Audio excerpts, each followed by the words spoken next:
welcome. Y'all have a good evening. Testing, testing. Going home now? Yes. I'll take these ones.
Gracias.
District Annual Report presentation.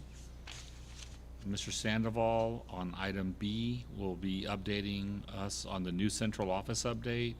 Stan Tech will be here to answer any questions. Item 5C, we'll have our quarterly investment report and our quarterly financial report by Mike Doyle.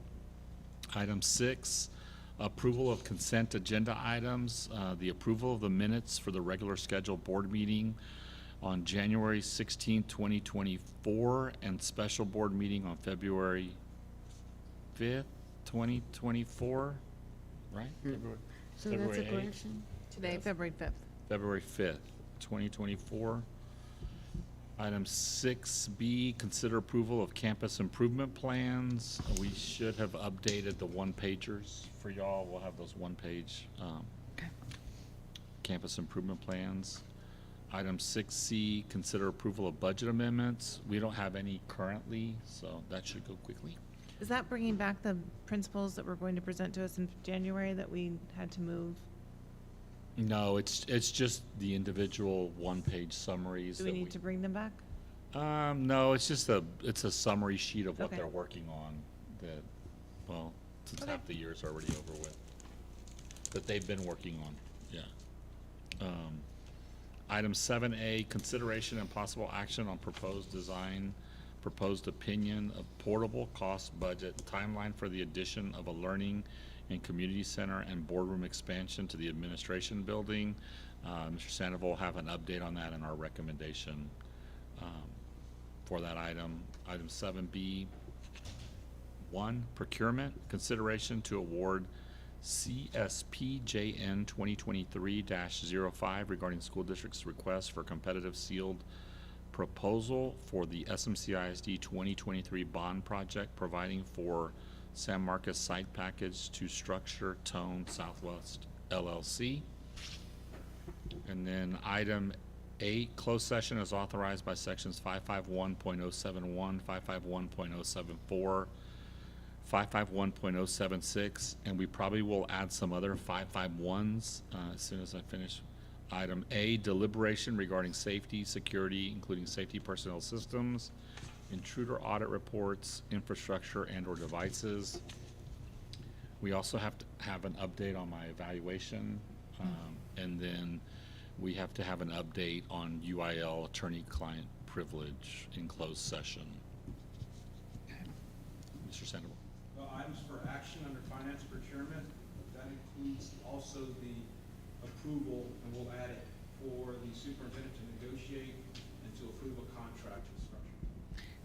With the one that exists right now, the 1A that as written, which package is that we're referring to there? That's the site package, that's all the parking lot work. that The we parking do, lot work, stuff okay. for the expansion at Quorum and things like that.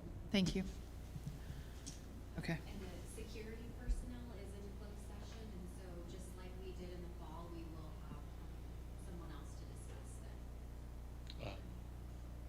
School marshal. Parking lots, DZ, Bonham. and Bonham. Thank you.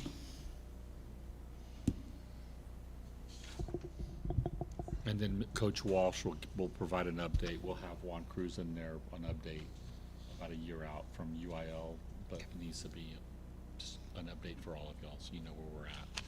So you're adding quite a bit to the closed session then? Yeah. We're adding a B and a C. Follow up on my evaluation. I'll get the language from Juan on that, and then And Coach UIL. Walsh, yes. And Anything then- anybody else would like to add to the board? I think we're discussing my topic tonight and it didn't need to be agendized.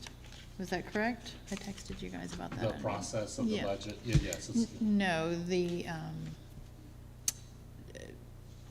our videos that the board has been, I did ask just preliminary data about the board videos and are those being received, and I wanted to discuss if we needed to proceduralize that. I don't necessarily think we do, but I just wanted to have a discussion about it. I think Mr. Fernandez can probably answer. So we can do that tonight? Fantastic. Before we go into that, I just want to remind everybody to schedule March 4th that we're doing the board self-review. So that'll be the agenda prep meeting in March that the gentleman a team of 2 people is going to come speak with us, and remember, that's gonna be a lengthy meeting, so prepare in advance. March 4th? March 4th. I think Miss Alicia already sent out a calendar invitation. At least it popped up on my calendar.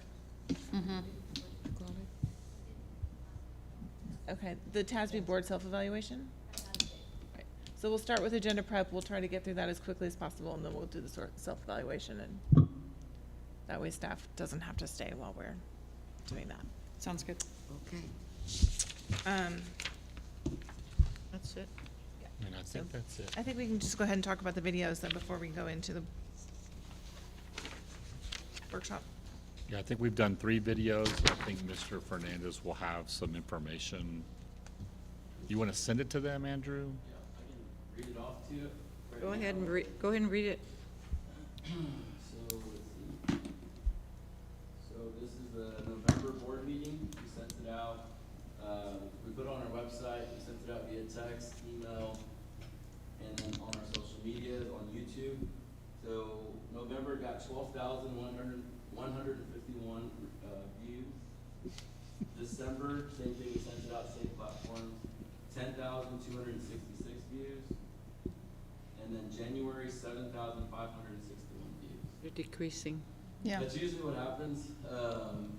People, when we do something new, people are really excited and they want to see the different content we get. And then as we keep sending it out, we're just like, Yeah. Yeah.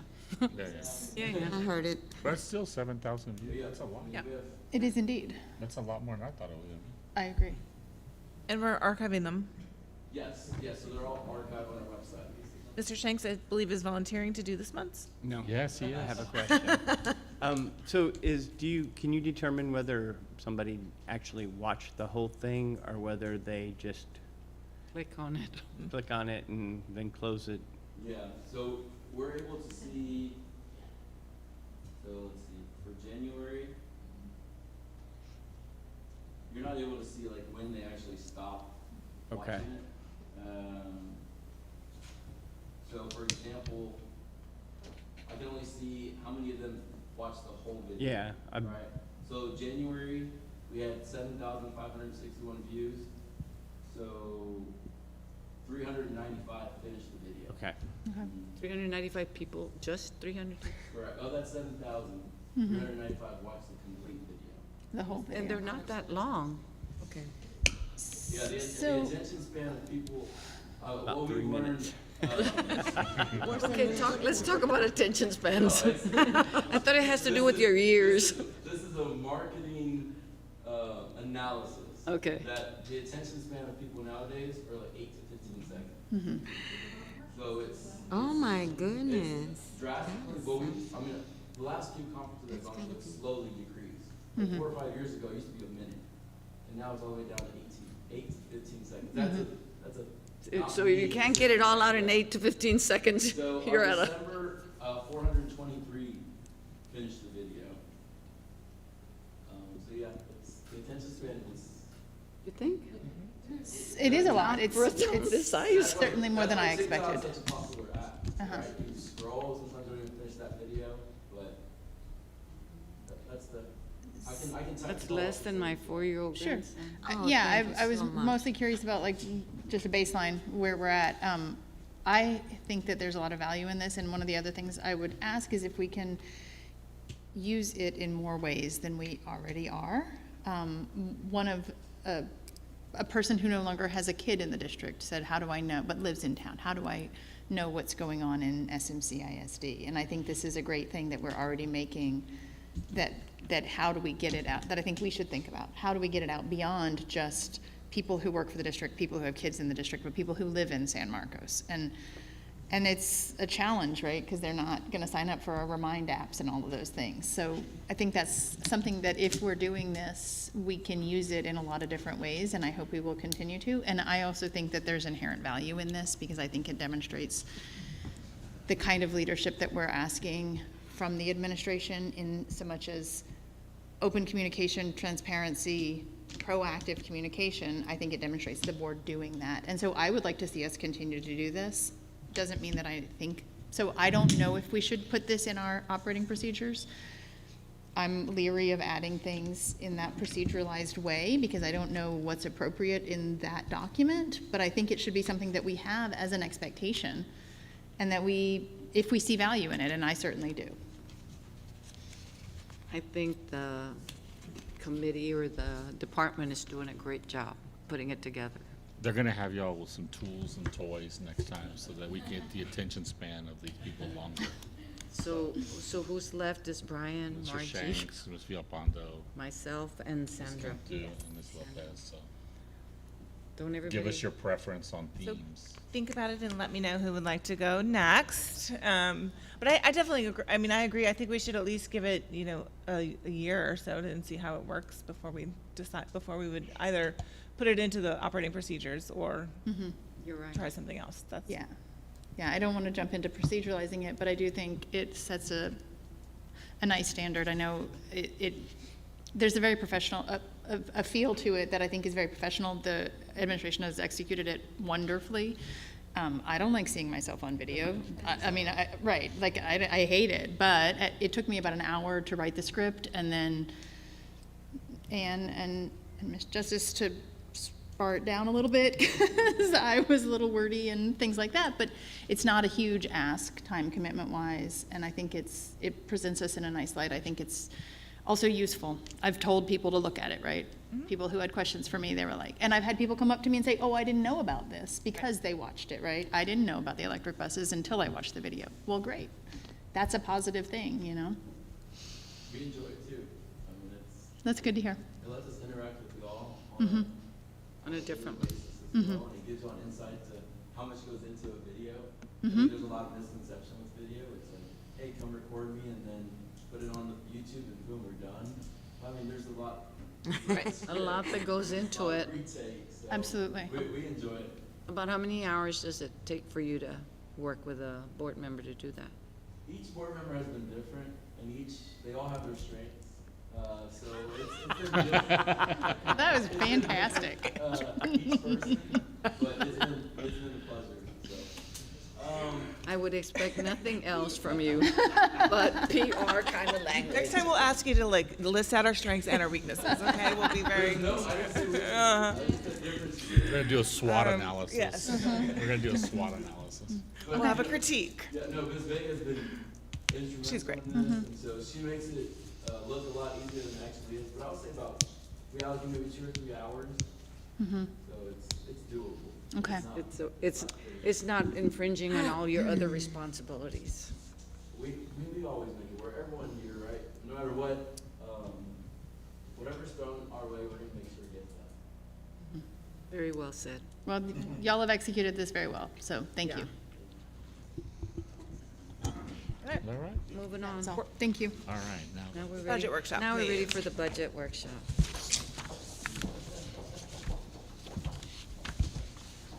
Joey has something.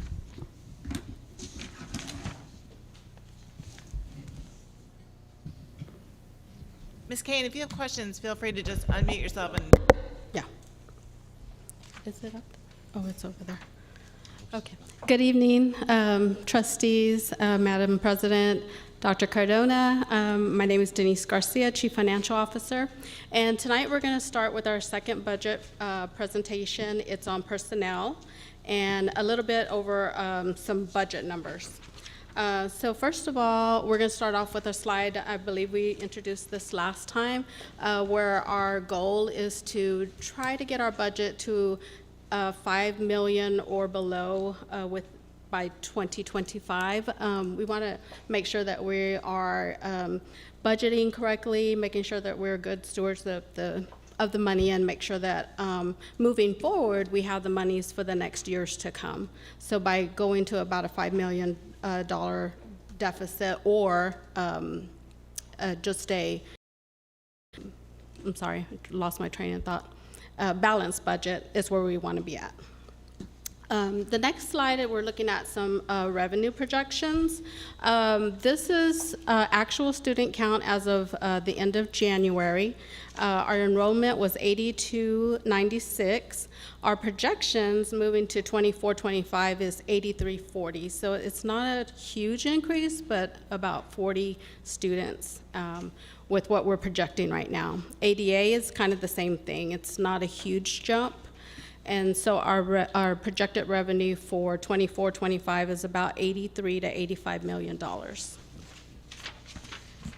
The next slide is the actual revenues versus actual expenditures, and this is for the last several years. If you notice here in 2020 and 2021 and 2022, our actual revenues are right about in line. They're about $81 to $83 million. 23 looks kind of, out of line there because that's a $91 million. However, that is when all the property value the property values increased like what, 20%, and so those values went up, so we received more money. However, we also were in the recapture position as well. And so I believe Mr. Doyle showed you that slide last budget workshop where we are being reduced by $6.5 million from our foundation payment for that revenue, for that recapture amount. The bottom line is our actual expenditures. Again, in 2020 and 2021 and 2022, it is around $78 million that we have spent in expenditures. In 2023, it did go up to about 85 million. In 2020, we had, I'll put some notes here. The reason why some of our expenditures are lower is we had ESSER. We had ESSER 2 and ESSER 3. One was $16 million, one was $7 million. So we offset some of those, some of our 199 expenditures for that. So our expenditures are kind of low. But then, and then we also had a lot of vacancies due to COVID and what have you. So we had extra money there. In 23, we no longer have ESSER, so those expenditures are starting to go up, and also just inflation. everything is costing more money, so that amount is higher. So just kind of looking at that, moving into 24, 25, we're looking back to being a projected revenue about 84, 85. So if we are kind of on target still with the same expenditures, we're going to be breaking even or right under where we are. We're going to be receiving what we're expending. And then I'm going to let Ms. Stephanie talk about some salaries. Can I Hello ask- there. I'm Stephanie Munoz, Chief of Human Resources. So as we go into the personnel budget, we wanted to start with our DEA local policy. So the superintendent shall recommend an annual compensation plan for employees. The compensation plan may include wage and salary structure, stipends, benefits, and incentives. The recommended plan shall support district goals for hiring and retaining qualified employees. So policy DEA local says the board shall review and approve the compensation plan to be used by the district. The board shall also determine the total compensation package for the superintendent, and the superintendent shall implement the compensation plan. A part of our process when we look at budget and staffing, we first project roll-up numbers. So if we look at our kindergartners each year and we know that they're going to go into first grade the following year, we're going to roll each grade level up so that we know how many seats and in what campus these students are rolling up. So that's our first process. We work with our finance team and understanding how many students are we going to have at each campus, how many are going to flow to the middle schools, and what high school allocations or staffing looks like. Then we meet with department and campus leaders. We have that already on our books for this month, and we'll be meeting with each campus leader to say this is how many students we're projecting. This is the 22-to-1 ratio, asking about their needs, and really going through a full conversation about their special monies like state comp ed, Title I, all of those funds, and asking principals, you have this on your staffing, are you looking at that for next year, and just having a collaborative conversation. Then we reconcile with our finance team after we speak to principals, and we say, okay, from our conversation with principals, this is the numbers that we have, this is how it impacts our budget. Then we review all of our allocations one last time with our department heads and with all of our campus leaders to let them know, okay, after we reviewed, we heard you, you submitted your requests, this is what your budget looks like for your campus, this is what your staffing is gonna look like. This is how we do staffing projections. So we literally print out a worksheet and we go through each grade level at every campus. We pull out the ACL students. We look at dual language students, and we determine when we do 22:1 ratios, of that 87 students, how many teachers, 22:1, does that equal? And we go through that exercise with our principals so that they know, okay, this is how we came to 40 teachers for your campus. When we look at peer comparison districts, this is who we are going to be comparing ourselves to. So you'll have each of the districts listed along with San Marcos CISD, and these are districts that look like San Marcos as far as enrollment and economically disadvantaged population. When we look at our teacher salary information, this is off of our TASB HR Services website. We can look at those same peer districts, and we can say, okay, what are they paying their teachers? What is San Marcos CISD paying their teachers? And you'll see a breakdown of 0, 5, 10, 15, and 20 year, and you can see where our district aligns up to the market. When we talk about preparing for compensation, I want you to keep in mind, this is off of TASB, their teacher turnover costs, and so they do list what it does cost for teacher turnover, and that can be the PD that we have to give our new teachers to San Marcos CISD, the cost of onboarding, the cost of training, getting them on or acclimated into our San Marcos CISD. These are some of the costs of bringing on a new teacher, and we wanted to present that to you all so that you know truly the impact of hiring new candidates to our district. Can I interrupt real quick and just ask you to clarify, would we be considered a suburban or an urban district? I'm going to defer to Dr. Cardona because We are considered suburban. Okay, No, I would say we're more urban. right. Yeah. Thank you. We're suburban of Austin. We are tied to Austin in many ways with their MSA and Okay. their stuff like that, yes. Okay. when we look at classified employees, so our hourly employees, I know this board has asked for data and starting rates of our custodian, of our child nutrition, and our instructional aides. That's what you're going to see in front of you. So we have our custodian data. It shows our peers start or have an average pay of $17.44, while San Marcos CISD for custodians has an average pay of $18.28. Looking at child nutrition workers, our market has starting or an average pay of $18.01, while San Marcos CISD has $17.27. This is instructional aides, so teacher aides. Our market has $15.82, and we are pretty much in line with our market. We start at $16 an hour in this pay grade, so we are paying above our market. It's at $15.82. When we look at compensation trends for the last few years, you'll see 16, 17, all the way until last year, what this board approved for compensation plans. So just giving you some historical data.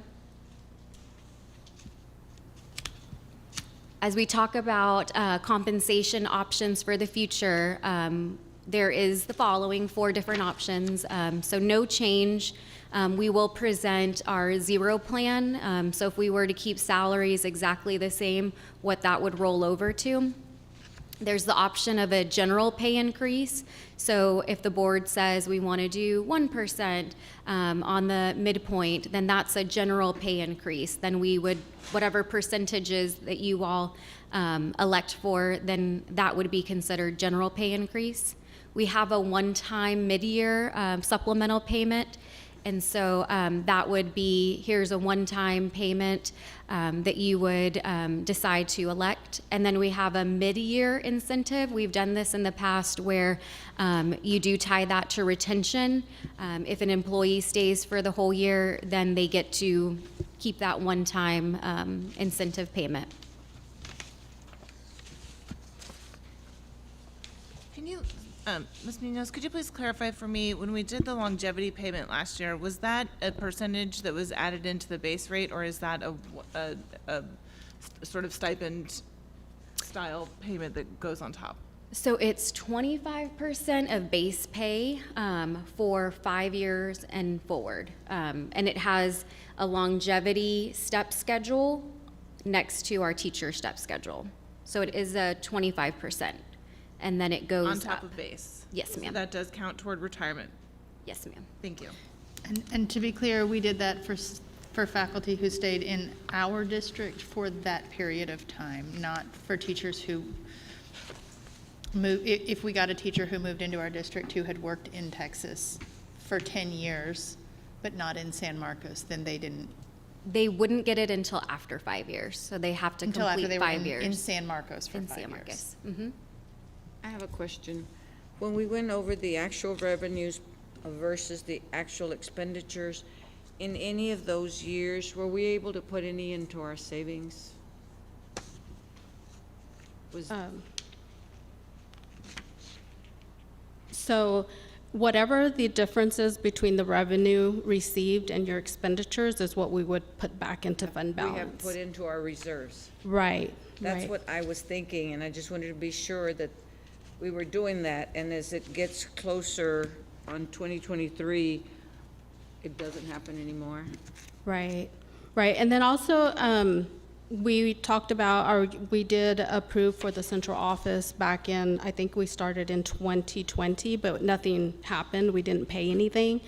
We also put it in the budget also for 2021, but we didn't go through with the project as yet. So, but if we had, we probably would have been over already, because in 2021, if we would have spent that $6 million, that would have been additional expenditures of $6 million. So we also have to remember that we do still have central office that we'll be paying this year. Did I answer your question? Sorry, so the difference is always put into the fund balance? Yes, So it's whatever- been pretty what- consistent Yes. throughout the time period you said? That we That's put, correct. what is it, like It's, 6 to It was about $3 million, and then $5 million, Right. 5 million, and 5 Yeah. million. So We last put year it was back. not much different than, or the 23 budget number is not much different Right. than any previous? Right, right. Just to be- We're pretty consistent. Okay. And you said instead of sending them back money, they were gonna give us less instead of us having to pay them. Correct. So what they were able to do is net that money. So if the foundation, our entitlement is about $9 million, so they were able to take that $6 million from it. So this coming year, we'll only receive like $3 million instead of the $9 million from our foundation payments. Okay, so then eventually you're gonna prepare a 0 increase. At the very end, we said we're gonna have a 0 increase, a small increase, a one-time payment. So that'll be in another workshop. Yes, moving forward, after we have the budget meetings with all the campuses, departments, go over all of the information on the staffing, put all that together, then we'll come back with the 0 plan. And if there's any plans that you would like for us to work on, if you want to let us know what that would be, and we can have those plans available to bring to you. I think that it'd be easier for us to come up with different increments if we knew where we were standing Okay. in terms of our reserves. Okay. And what the different increments would do to our reserves. Okay. Because we're obligated to have 3 months operating. Exactly. And when we start thinking about increases, I mean, I'm all for increases for our teachers and our administrative staff, but we need to make sure we don't tap into our reserves. Yes, ma'am. I think that's really critical. Yes. Finally, we have our budget timeline. So May 6th, we'll have another agenda prep, and we'll evaluate the salaries again. We'll look at stipends, and we'll set the public hearing date for the tax rate. May the 20th, we'll have a regular scheduled board meeting, if necessary. And then on June 3rd, we'll have an agenda prep. If we're needing something, if we haven't decided what we're doing for the budget, at that point, we can come back on June 3rd and go over it again. And then on June 17th is when we would have to approve the budget. And then this is just a glossary of some of the terms. Is there any questions? Yeah, I have another clarifying question. The cost for replacing staff, the cost for, let me go back to what you called it, so I don't say the wrong thing.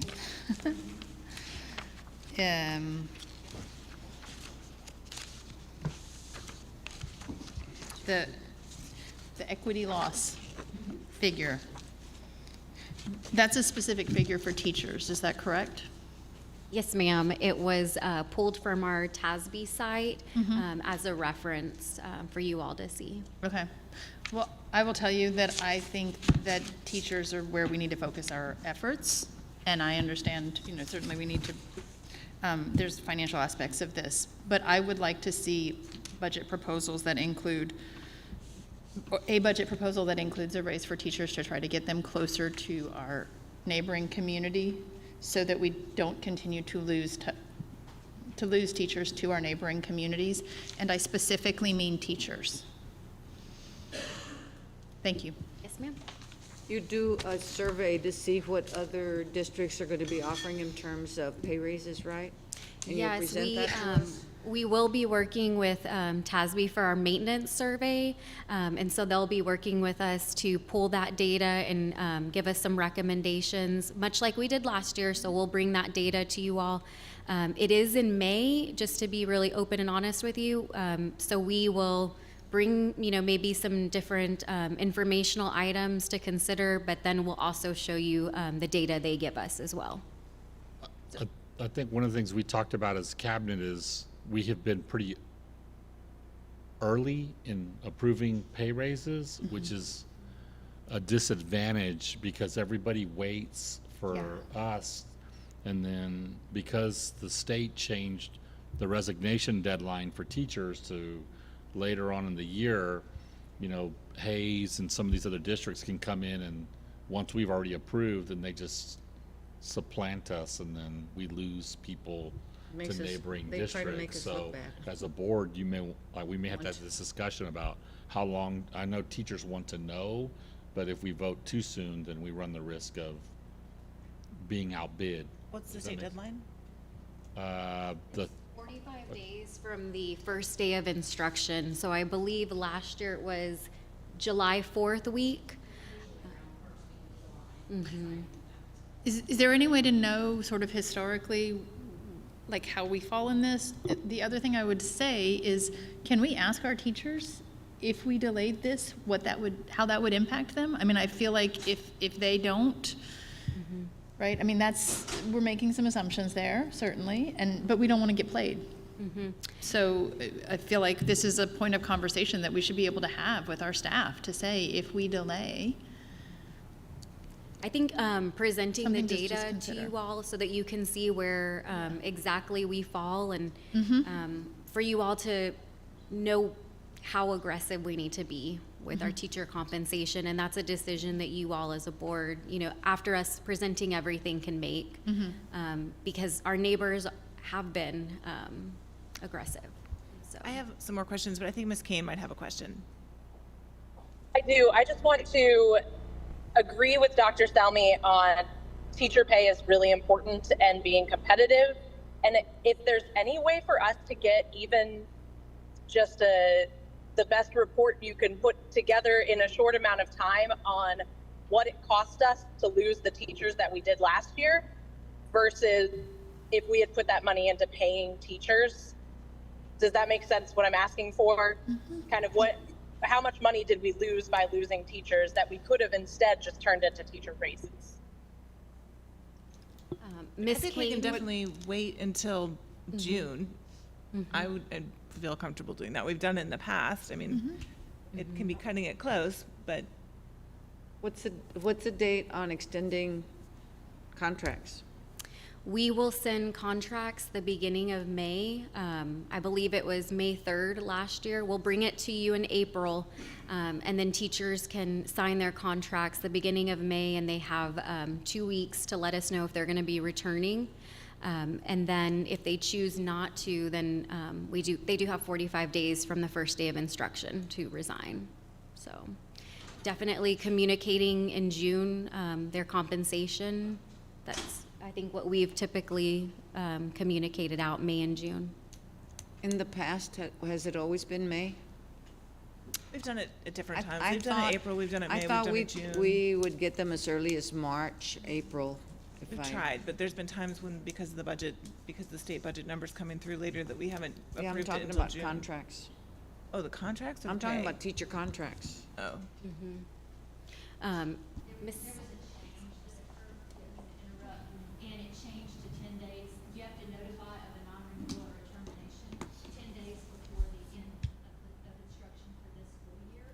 And when that changed, everybody bumped those contracts 1 month, 2 months because of that.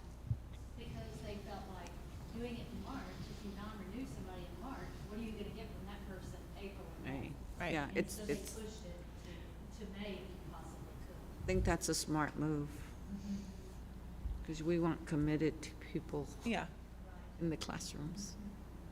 I would also like us to go back, I agree with what everybody else has said, but I would like us to look at the districts that we know teachers are leaving. Like, I want us to go back and look at where people left last year and where they went.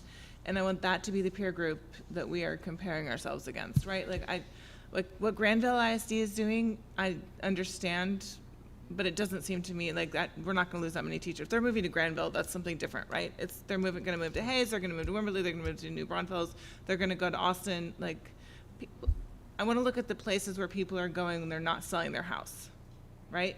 and I ran both data sets, and so I can share that with you, and they look very similar.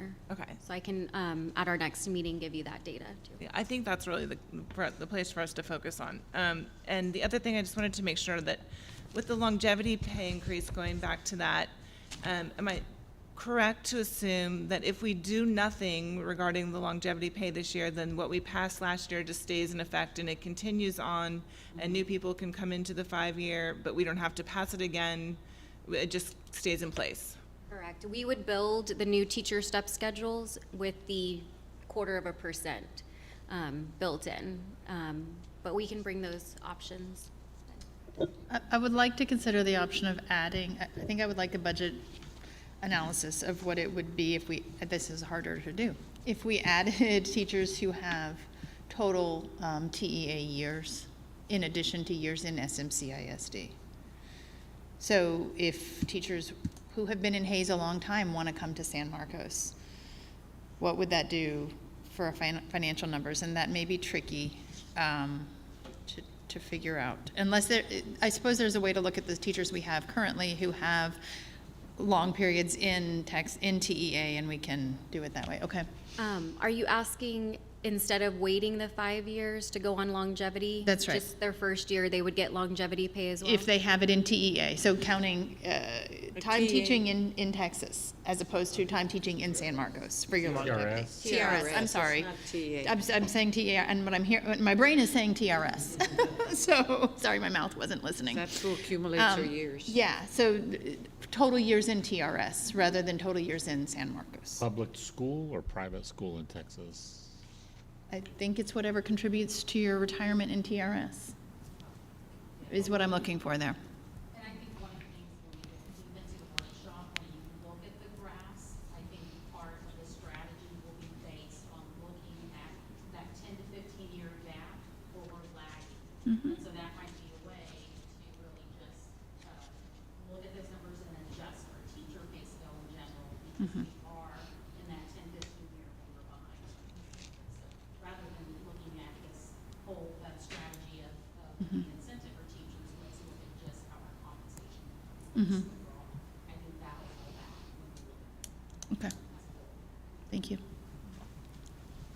Other questions? Right. Good job. When, I do have one more question. I said no, and then I had one. When do we expect to see the plans? Are they coming in, that's what's coming in May then, the optional plans? Okay. I'm gonna meet with our principals, by the end of this month, and then we'll know what roll-up staffing looks like, or what our principals are requesting. And then Denise's team will build the budget based on those requests, and we'll have like the zero plan, and then other options to bring back. Okay, thank you.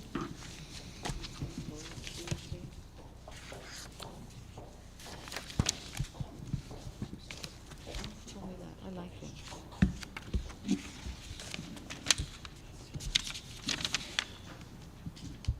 I mean, with that schedule, we can't really vote until May at the earliest anyway. So we would do contracts in April, they'd sign them, and by the middle of May, we'd potentially vote in May, but we could even push it until June and still be within the correct budget cycle. We just need to make sure that we're able to. So we don't June get always ends up being like kind of a crazy month sometime with different things thrown into it, so. Those are teacher- All right. think it's Back to the Brian. original agenda, Closed session? Brian? and we're gonna go into closed session as authorized by section 551.07 of the Texas Government Code. Okay. Stay here and just let everybody go home? Sure. I mean, All right. You don't mind going home? you mind going Don't home mind except for going home? Stephanie and Denise and Officer Fallis, and we can just have closed session here Thank right you. now since So we can stay here. Jessica's on, we don't have to switch and we can just, We hate to send y'all home so early. yes. Thanks, everyone. They're out running right now.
Open session.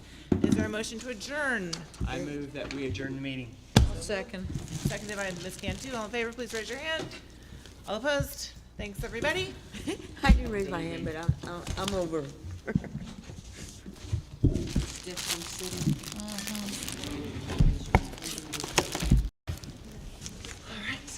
Alicia was anxious to get here. Right back.